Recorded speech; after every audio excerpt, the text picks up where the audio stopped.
ONUS. Making business beautiful.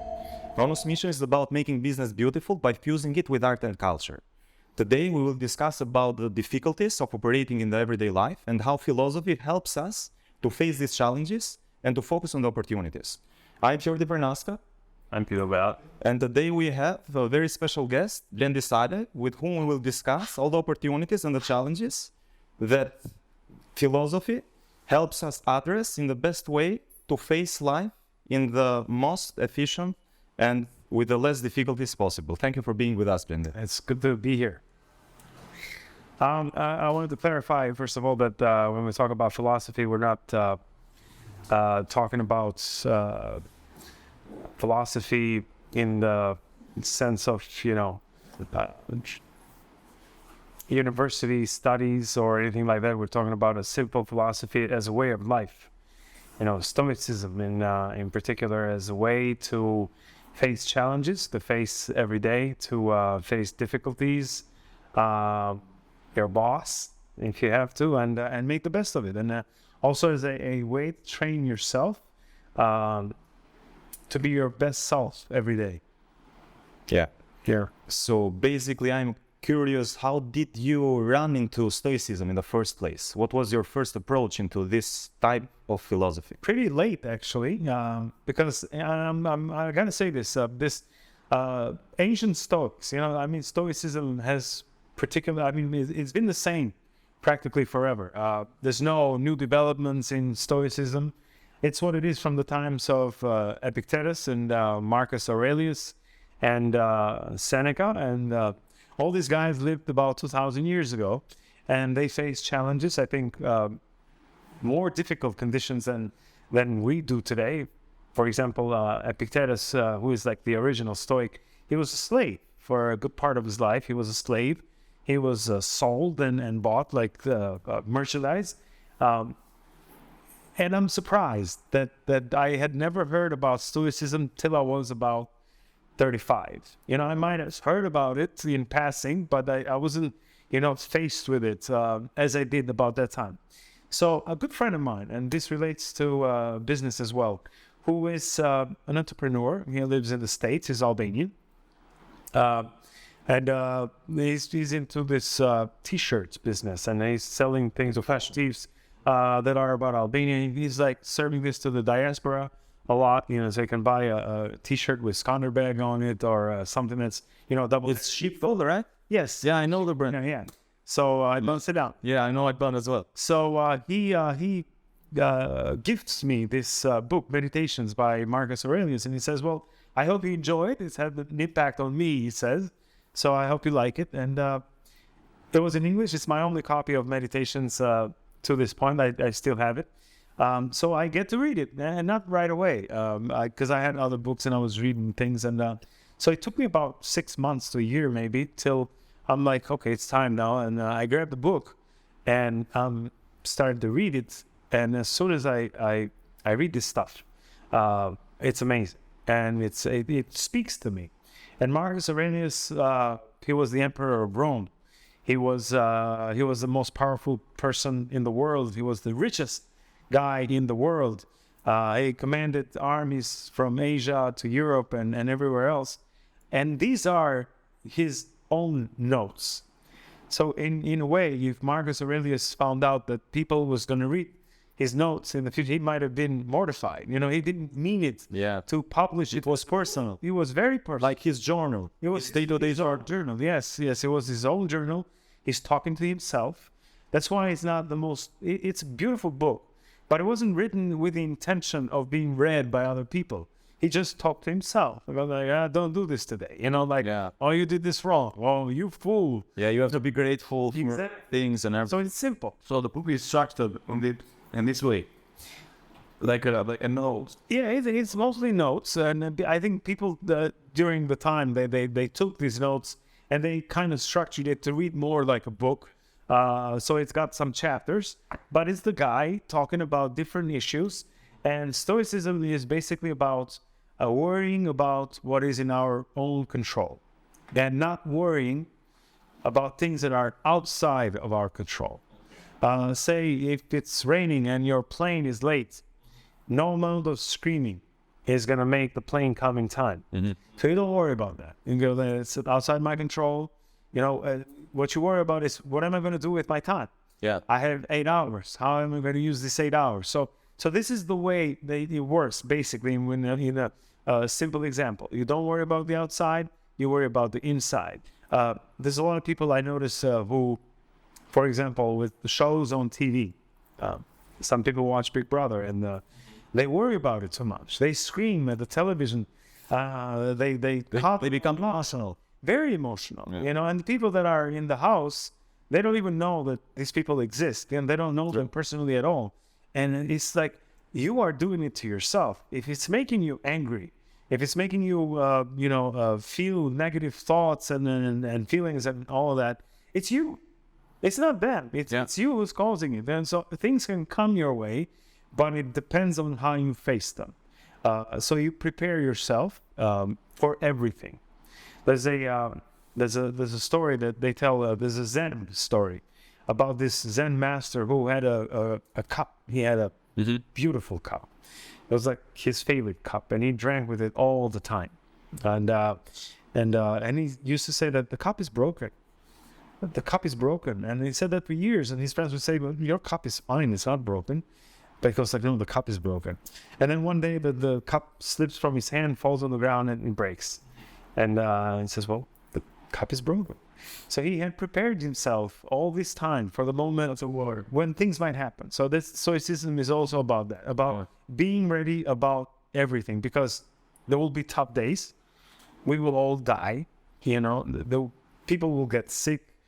But if you prepare yourself for that, you face them better with more dignity. Yeah. And you don't call these things to come upon you just because you prepare yourself. That doesn't work that way. But you are prepared for everything. And that's why they sometimes people confuse it when they say Stoics are people who don't feel. They do feel, the Stoics can cry and they can have very many emotions. They're not emotionless people, but they are prepared. They counterbalance the bad emotions. Yeah. So they will not influence them to make irrational decisions, right? Exactly. And they don't let anger, like the anger is a big thing in our world today, and it's a topic in Stoicism. A lot of things are done out of anger. You are angry about something, so you act, and then you're sorry about what you did, because nothing good comes of rash decisions that are made in the moment, especially if you're not emotionally balanced. So you try to come to a place when you're calm, and then you make decisions and you use your logic. That's the only thing that we control is our mind. More even so than our emotions. We can control our mind. So we make mindful decisions. And that's very important. Yeah. So we have to be aware of how our self works in the first place. And with the philosophy of memento mori, which is the philosophy of facing psychologically death before it even comes. Yeah. It instills in us a sense of urgency, so we don't procrastinate important things, and we act in the moment. Yeah. And in this way, we are more aware on time as a limited resource. Yeah, absolutely. Time, Epictetus has a question. He says, when are you going to start asking the best for yourself? Because this is a big problem of our life, and this relates to business or any type of decision that people have to make. We procrastinate. We leave things for tomorrow. We say, okay, I'm going to write that book, but... Especially here in Albania. Absolutely, But the time is now. Memento mori means that remember death. And it's coming, so it's there. And then also people think that they have... people pretend that they're going to live about 100 years. So when they are about 40, 45, 50, they say, well, I'm halfway. You don't know. Yeah, true. You might die at 55. You may go tomorrow. Yeah, exactly. So maybe you may only live for 40 years. So when you're 20, that's your midlife. Yeah. So you and I know that Albania people are a little they don't talk about death because they think that might bring it on. Stoics don't believe that. You talk about everything, that you prepare yourself about everything. It's a reality. Accidents happen, things happen. So time is limited. And Seneca also talks about that even the most generous person, even the most grateful person cannot give you back the time that they take from you. That time that somebody gives you, money can be made, money can be turned back. You give me some money, I give it back to you, and we're even. But you give me your time, I also have to give you my time. That's it. But I can't return your time back to you. It's gone. And we get very angry if somebody parks their car in front of our house, because they take our space. But I don't think that we get angry enough when people take up our time. Yeah. And that can be a television show, that can be Instagram scroll, social media. You're giving your time away like you have endless amount of time, and you don't have endless amount of time. So you have to, if you have a project in your mind, then you start working about it today, maybe tomorrow, but no later than that. Or maybe yesterday would be even a better time to start working on something. Because some people also, I notice, they wait for when they feel inspired. Or some people have this perfectionist... they want to be motivated. Yeah, but also they want to do something that's really big. You have to start somewhere. You start small and you build. Viktor Frankl, who was a psychotherapist, he was in Auschwitz. He was in concentration camps, in the death camps of the Nazis. And he made it out alive. And his family did not make it. His children, his wife, they all perished. And he wrote this book, and the book was a great success. But I'm going to just stop at a quote where he says, because they asked him if he was happy about the success of the book. Because I didn't write it to sell it. I wrote it because I needed to write it. It was about what he experienced in camps. And it's called Man's Search for Meaning. But he wrote it because, and he says, you need to do something because of the passion, because of the dedication that you have towards that thing. Not about having success. Success will be an after effect. It will be a side effect, basically. But if you are committed to something, out of that commitment, you do the work, and then success comes. But if you say, well, I'm going to do something so I sell 1 million copies, it's not going to work. Yeah. So we have to count on discipline, not motivation, because motivation comes and goes, but discipline stays. I think so. And by what I've read, I'm not a writer myself. Not yet. But, not yet. But all the great writers, and I'm not talking about, there's a lot of writers, but I'm talking about the great writers. Ismail Kadare, to give an Albanian example, but then everybody else who is somebody in the world, they work constantly, every day. They sit down at the same hour and they write. Discipline, yeah. Yes, it's not about, I don't feel inspired today. I'm not motivated today, so I'm not going to write today. But I'm going to write if motivated. Gazleka, the great painter and professor, he told me this to me. He says this to his students. He says, motivation walks down the street and he sees you at the coffee shop, so he comes to me. That's how it works, like if you're at the coffee shop, motivation is just going to walk by and he's going to go to Gazi. So he's not going to come to you. You have to be in your studio if you're a painter. You have to be ready. Every day. Yeah. You write, you paint, you do what you do every day. Of course, you take time off, you have vacation, you have weekends and stuff like that, but it cannot be something that just fluctuates in the air. It has to be something where you sit down, you write. Yeah. You were also talking about the huge amount of time that we spend on social media, especially in these days. Yeah. And the problem with that, from a Stoic perspective, is that we also have the tendency to compare ourselves with other people. Yeah. And social media brings this tendency to the biggest height possible. Absolutely. And this thing indirectly contributes to a lot of envy.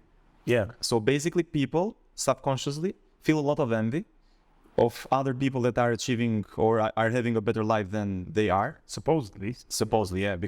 But the problem is that we judge reality but what we see. Yes. Not but by what we know. Yes. So basically social media is a very difficult, let's say, platform in which to understand reality, but we take that reality as reality, but it's not a reality in the end. It's only an illusion. Totally. So basically, what do you think is the best thing to suggest to the new generation, especially, who are more into social media, how to manage their time in order that they will be more in control of their time and they will spend it more productively? Yeah. I totally agree with you. Social media it's a wonderful thing. We're not against social media per se, but social media can be, because comparison, they say, there's an expression that says comparison is the enemy of happiness. So if you're comparing yourself to other people, there's always going to be people who are richer than you, better looking than you, smarter than you, more talented than you, but that's okay. You know, like I said, in Stoicism, you worry about the things you control. You know, no amount of wishing can make you taller or shorter or richer. True. You know, you can wish, you can pray, you can do anything. It's not gonna change anything. You worry about what you can do. And I think that when you are in social media, you are out of control. You don't control anything. You're like, some people are doom scrolling. Some people are just mindlessly spending their time, wasting their time, comparing themselves to other people. Other people put their best selves on social media.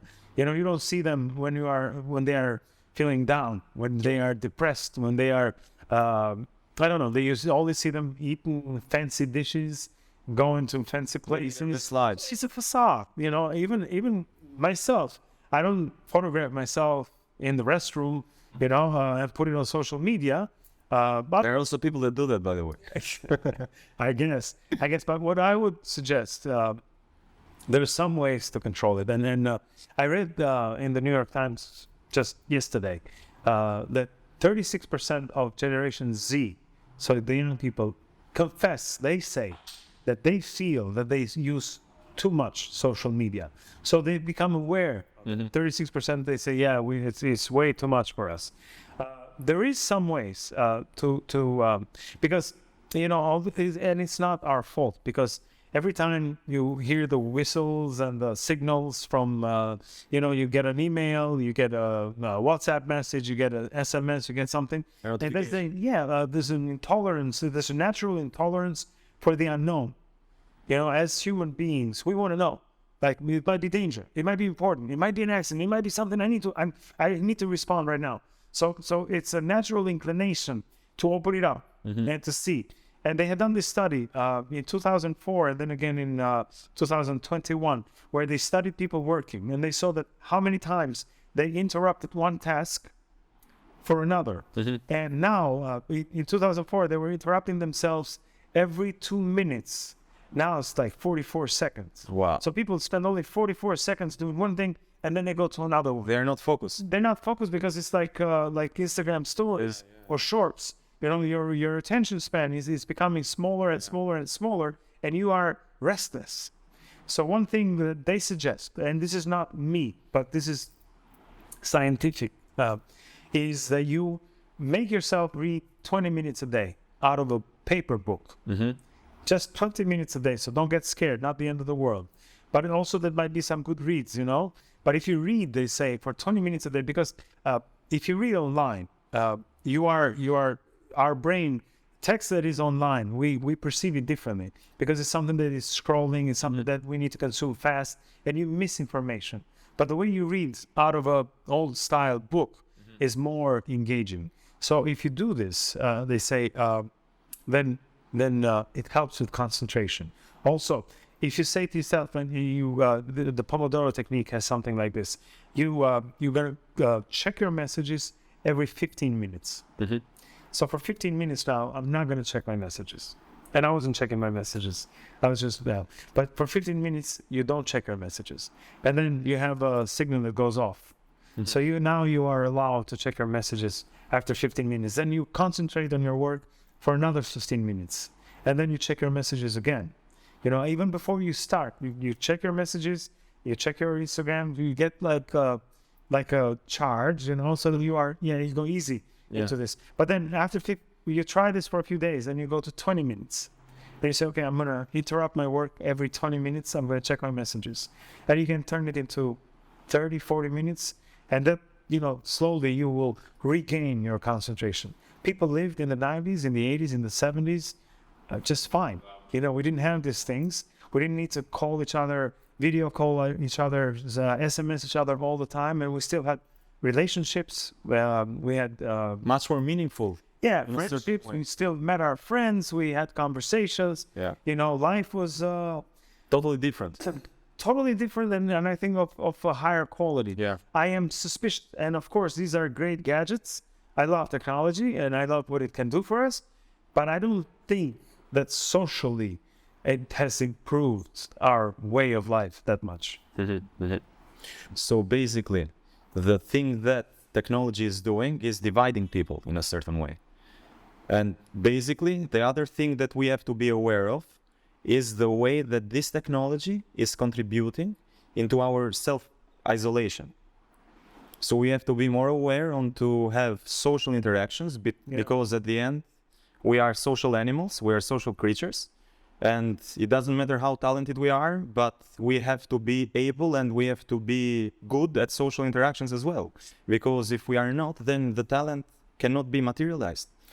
Yeah, Fiordi, the one thing I would say about that is that the new generation, like the digital born generation, people who are born after cell phones, after the iPhone, the original iPhone, basically people who are born after 2007, when these things were around, they get information differently, and I get that.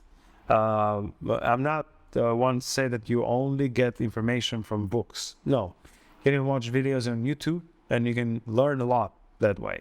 So there are other ways. There are digital tools that are fine to use, but I think that a break is needed. So I don't want to be judgmental. This is not about pointing fingers, and they also socialize differently.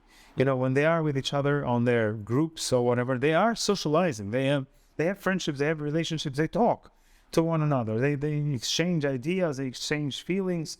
They just do it in a digital way. Yeah. But that should not replace eye-to-eye contact, real touch, Social interactions. social interaction in the physical world, In the real world. in the real world.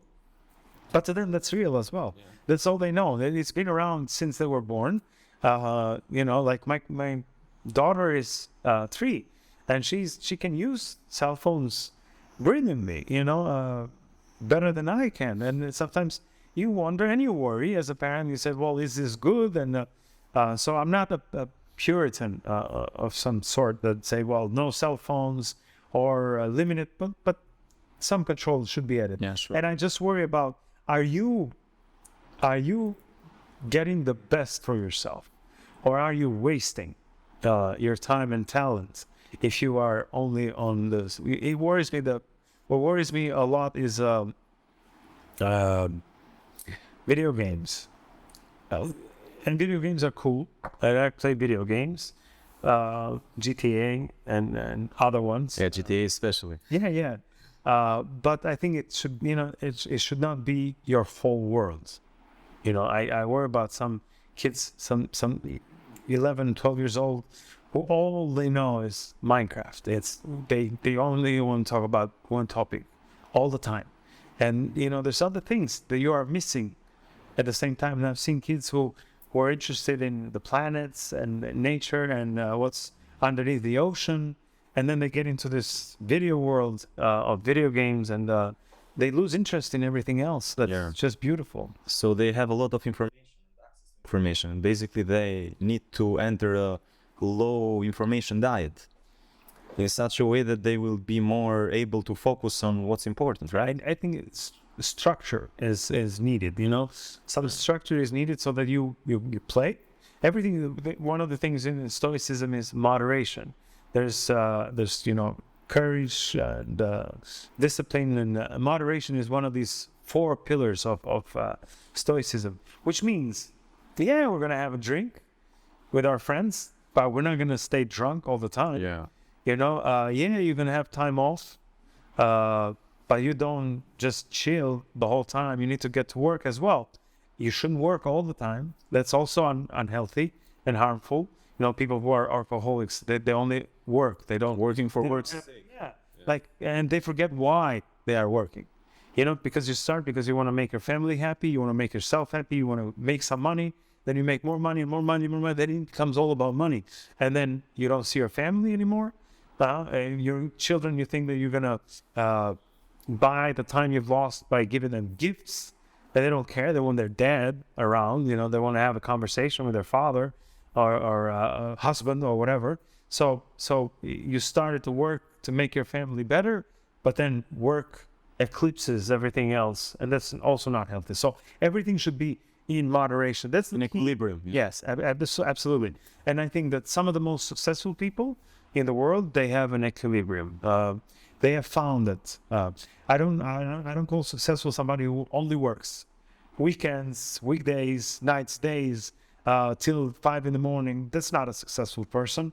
No matter how much money a company is worth, a successful person, and I know some successful people, they take time for their family, they take time off, they take them on trips, they spend time with their boy, with their girl, with their wife, and that's what I think is success. True. So a real equilibrium. Absolutely. And what about the other principle of Stoicism, amor fati, which is one of the principles that Leonardo da Vinci hold very dear? And basically it's Love your fate. Yeah, love of fate, and we have to love our fate, whatever fate we have to make the most out of it and to focus only on the positive aspect and how to improve our fate based on what we have. Yes. So we should value what we have, not what we wish we had. Yes, very true. That also, I think, applies well in Albania, because I see a lot of people complaining all the time. Yeah. The famous expression, "Kuvensbot." And I think there are a lot of things that need to be improved. There are a lot of things that are not going well. I don't see the glass full, but I see it half full. And it's also half empty. But some people only see the half empty. So they're not loving their fate. They're hating their fate. And they're only, because it's also, and people want to go. They just want to go. This country cannot be ever successful. I don't see myself here. I'm going to go somewhere else. I'm going to try it somewhere else. Anywhere but here. And I think that's a mistake. And I'm not saying don't go. Go. Everybody's free to go. But you are missing opportunities right here as well. Because there are opportunities. And even more so than in other countries. Because things here still need to be done. You go to a place. I've lived in the States for a long time, and everything there was built 100 years ago. The spots were taken. The big giants, they were already there. So a lot of things were invented before Albanians went to the United States, and all you do is you work for that. And I'm not saying this. Okay, you can make here and there, but here there's still a lot of space. There's still a lot of things to you can see what's going on over there. You can see those brilliant business ideas, and you can come and implement them here. So I think that loving your fate, accepting your fate, will help you better seize opportunities. They've done this experiment. They asked people. If they consider themselves lucky, or if they consider themselves unlucky. So they had divided these two groups. It was like a study? It Statistical study? Yes, it was a statistical study. And what happened was they asked them to count how many pictures were in newspaper, a particular newspaper. And the real number of pictures was 61. So what happens is you have to count all the pictures in all the pages. And this is a lot of pages to go through. In page 2 of this newspaper, there was a mock-up newspaper they made up. It said in really bold letters, there are 61 pictures in this newspaper. And the people who considered themselves lucky, about 90-something% of them, they read that. They said, well, 61, because they were timing them, as how fast you could do this. The people who considered themselves unlucky, the major part of them, they counted every last picture. Yeah, they didn't read the. They didn't read that. Or maybe they did read that, but Didn't believe it. They didn't believe it. You know, it was right there. There are 61 pictures in this newspaper, and they went through it, and they just kept on counting. Because when you feel that you are unlucky, opportunities can be in your face, and you don't see them. Yeah. Because you're focusing on how terrible things are all the time. Yeah. But what about the pattern, the current pattern of a lot of people that are wanting to leave the country for a better life, and their hope that is diminishing day after day in this country, unfortunately. So what is your suggestion for these people? Because we are seeing another phenomena, which is increasing, that they are into short-term gains, not even medium-term, let alone long-term gains. So basically they have these role models, which are not even role models, but they make money in their ways. Criminal ways. Illegal ways. And they say, look at him, he's making a lot of money, he's driving the fastest car, he has the best life, and I want to emulate him. I want to be like him. And they do not consider investing in themselves, and they do not consider working hard for an extensive period of time in order to achieve something in the future. So what's your opinion on that? Yeah, I think. Do you feel the same way? Yeah, of course I do. And even more so than feelings, it's things that we know.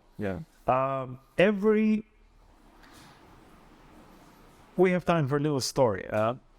There's this, I think it's called Coffee Republic. It's a British chain of coffee shops. And I heard the founder, a woman who founded this Coffee Republic. She used to take trips to New York. And she took trips to New York, and in New York, she loved the coffee shops. And there was no coffee shops like that in London back then. This is in the early 80s, I think, or mid 80s, something like that. And so she goes like, well, she's talking to her brother when she comes back to London. And she says, well, you know, like in New York, they have this coffee shops everywhere, and they make the lattes and make this, they make the mochas. It's wonderful. And there's nothing like that in London. And her brother says, why don't you open one? And she goes, well, I'm looking for a coffee shop to go drink coffee. You know, I don't want to make coffee. Yeah, but it's a great idea.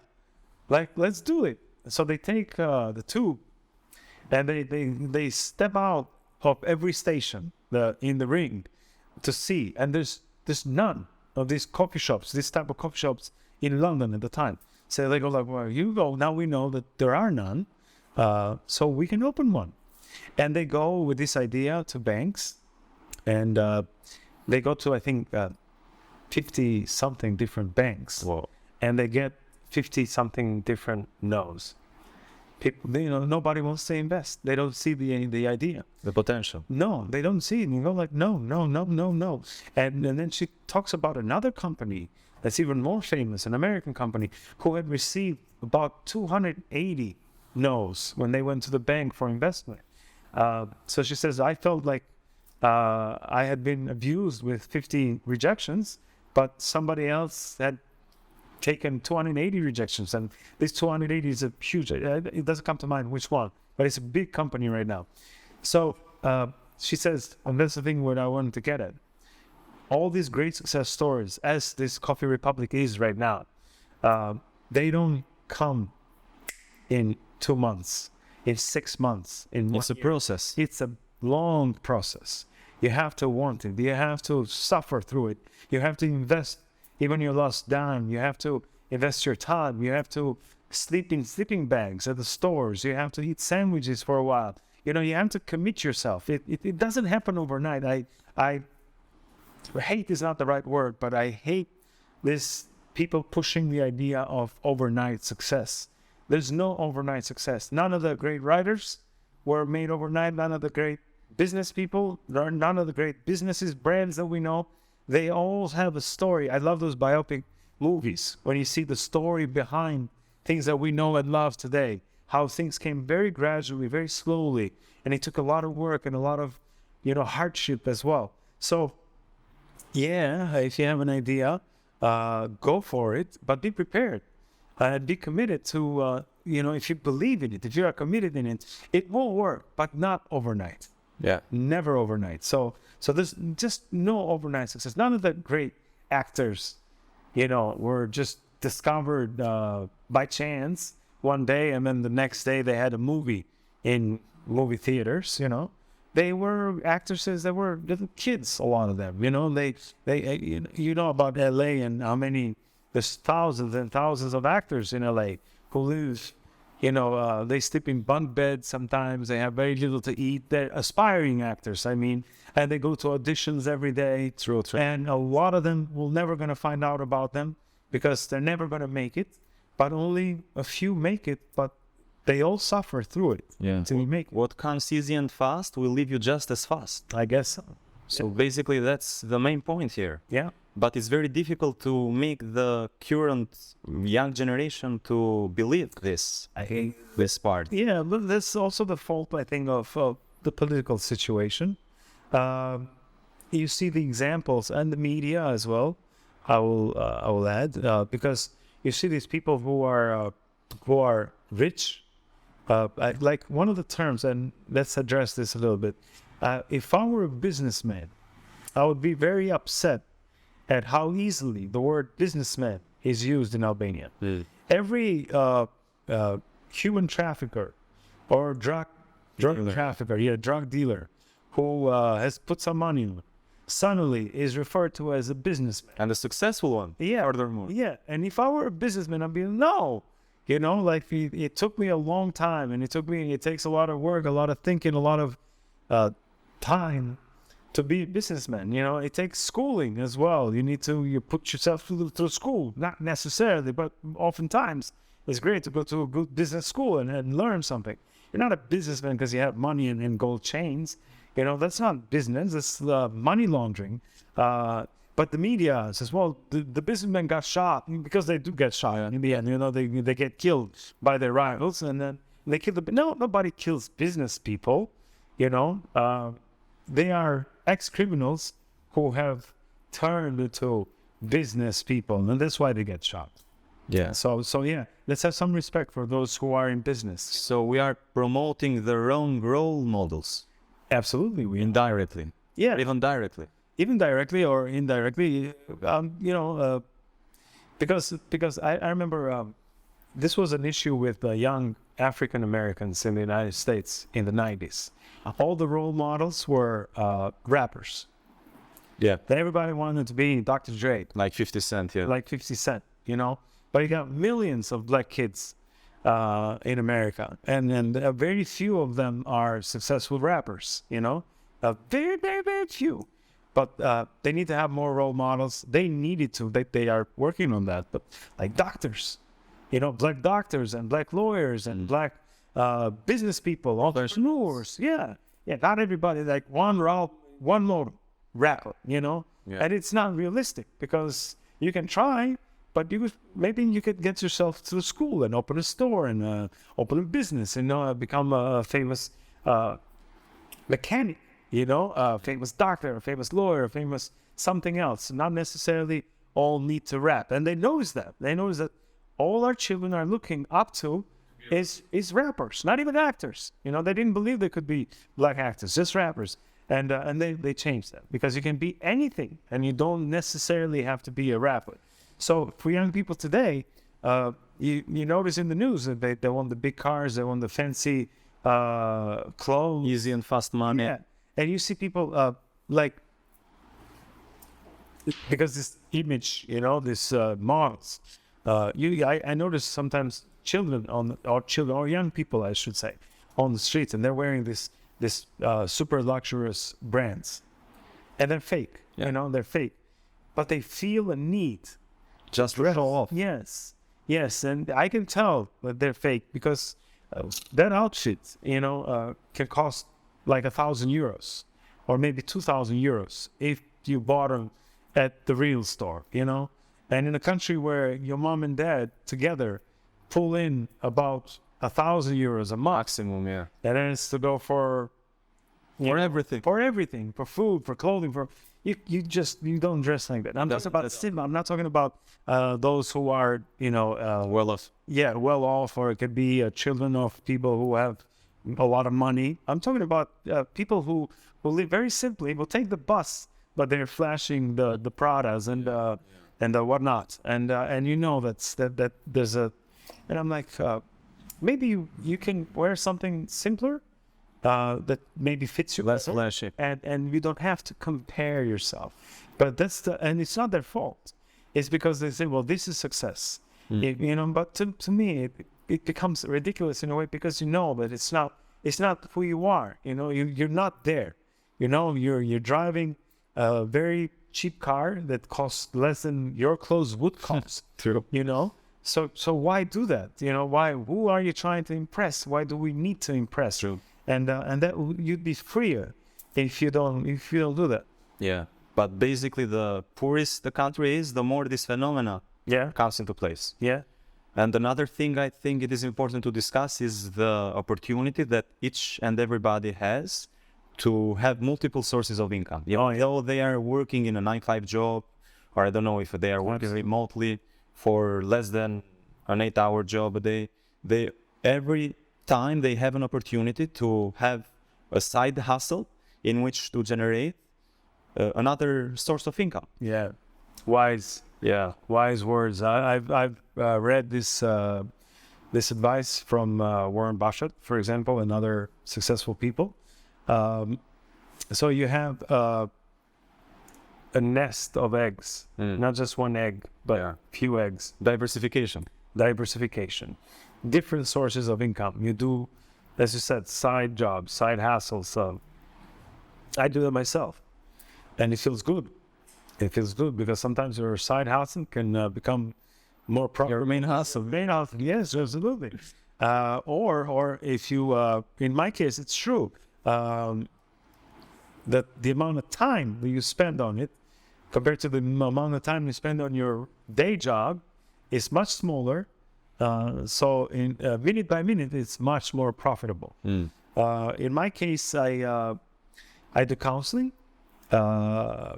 I do moderations of events. There's a small market in Albania, but there's little offer. So I find myself comfortable there because there's not a lot of... It's like a niche. Who can do, exactly. Like a niche. It's not a lot of people who can do what I can do.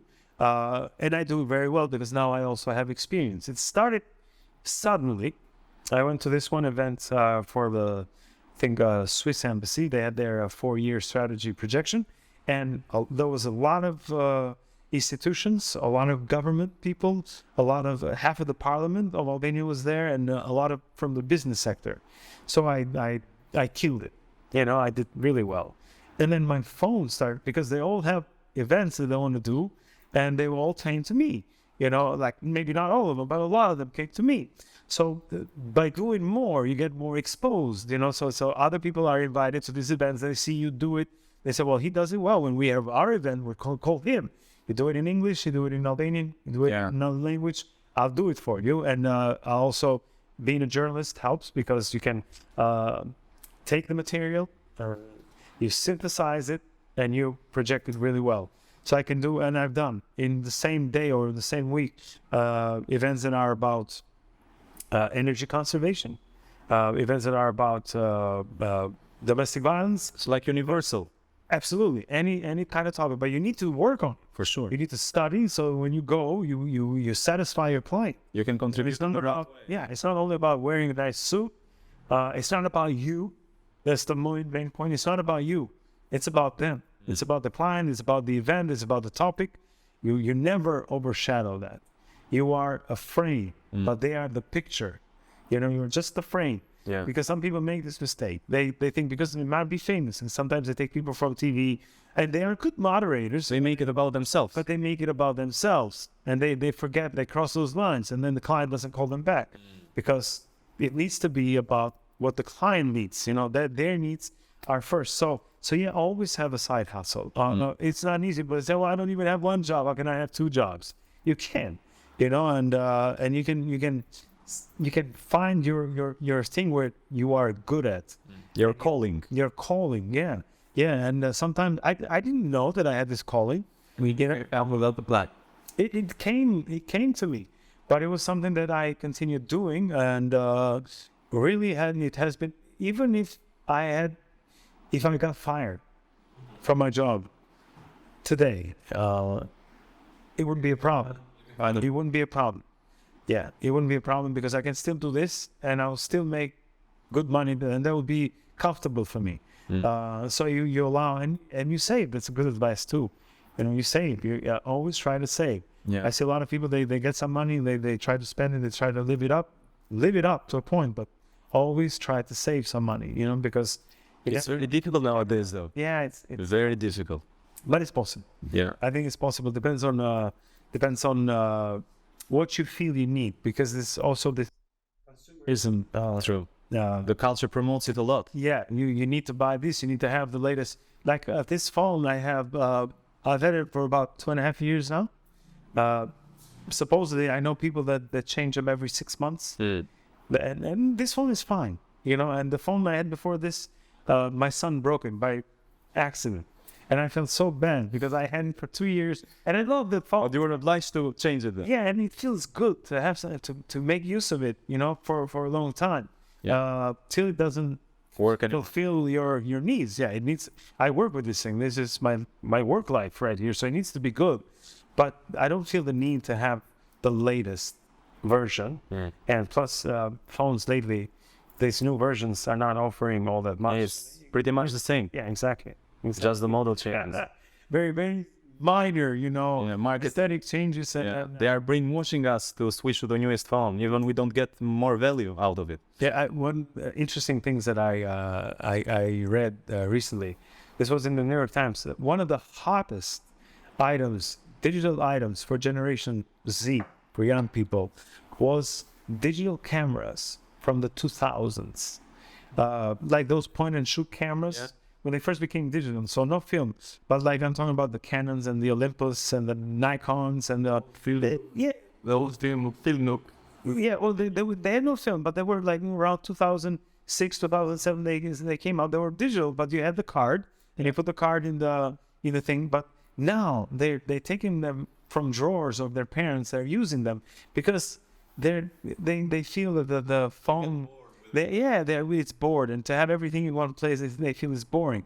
So now the hashtag digital camera on TikTok and Instagram is coming back. They're shooting because it also has like a different quality. They're a little blurry. They're Different mood. Yeah, different mood that you can notice in the image. It's not so crisp, perfect. Yeah. It doesn't have the portrait. It's imperfect. Yeah, it's That's imperfect. the beauty. That's what they want. Yeah. They want something that's a little more retro, in a sense. So it was interesting to read that the digital cameras, old digital cameras, used digital cameras, are making a comeback with young people because they get bored of their phones. Selling the Polaroid what? Exactly, they made a comeback as well. Yeah. Sure. So. Another thing that I think it would be interesting to address is the fact that you started in the United States for so long, and then you chose by yourself to come back and to invest your time and your profession in Albania. Yeah. If you would go back in time, would you do the same? Yeah. Sure. Definitely. Sure. Yeah. I'm not sorry at all. Okay. I am a U.S. citizen. My children are U.S. I didn't know that. Yes, of course. I can go back anytime. I can go tomorrow or maybe today. Even late flight. You are a U.S. citizen and you still are staying in Albania. Yes. I'm a U.S. citizen. I'm not the only one. There's about, last time I checked, and this number might have increased. I mean, there were 13,000 U.S. citizens Living in Albania? live in Albania. Most of them are Albanian U.S. citizens. Yes. Some of them are American, but most of them are Albanians, like myself, who have chosen to. I personally have lots of friends who, like me, they also have U.S. citizenship, and they choose to live in Albania. I would do the same thing. Yes, this is very personal, and I don't judge. I don't even think about people who don't come back. One couple, they met me in the street one time. That was years ago.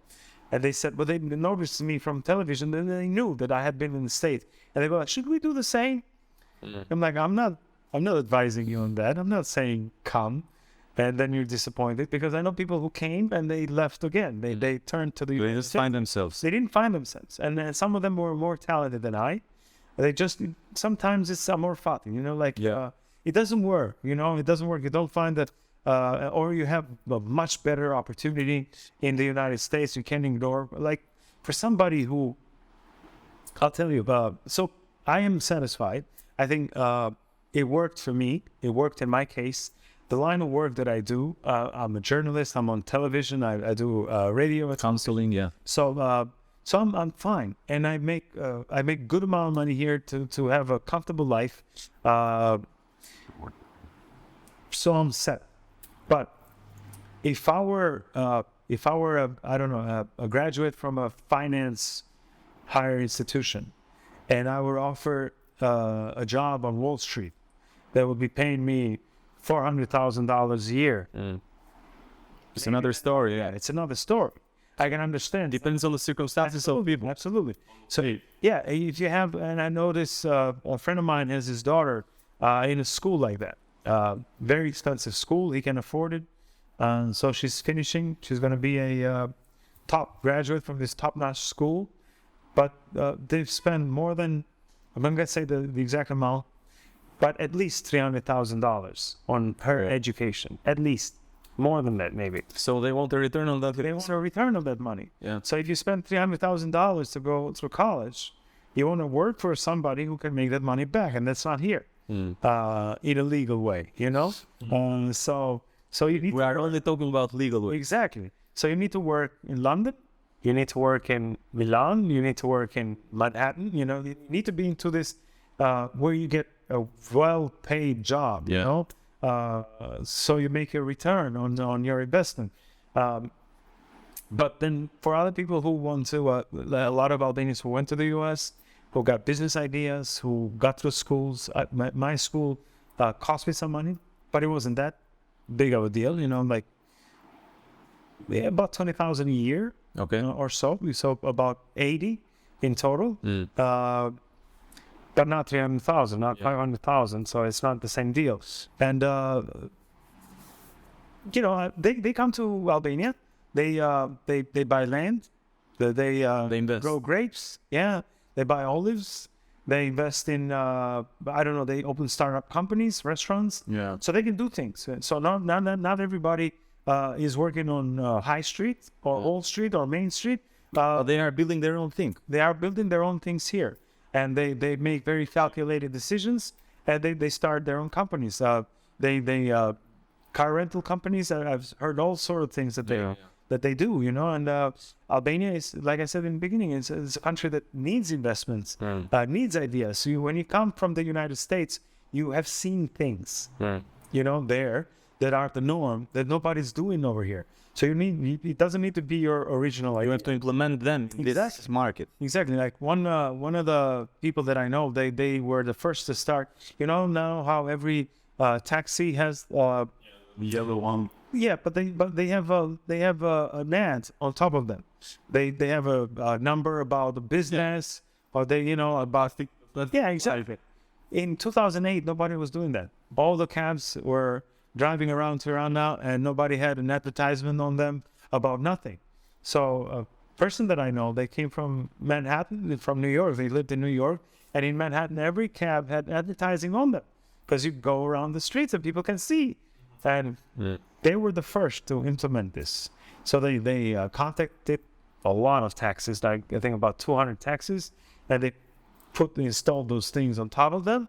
And then they contacted clients, and they were the first to. It was a common thing in the United States. It wasn't their idea. They just saw something, and they started to do it here. So this is like a reverse pattern of people trying to leave Albania. There are a lot of other people who also are citizens of other states and countries. They are coming in Albania.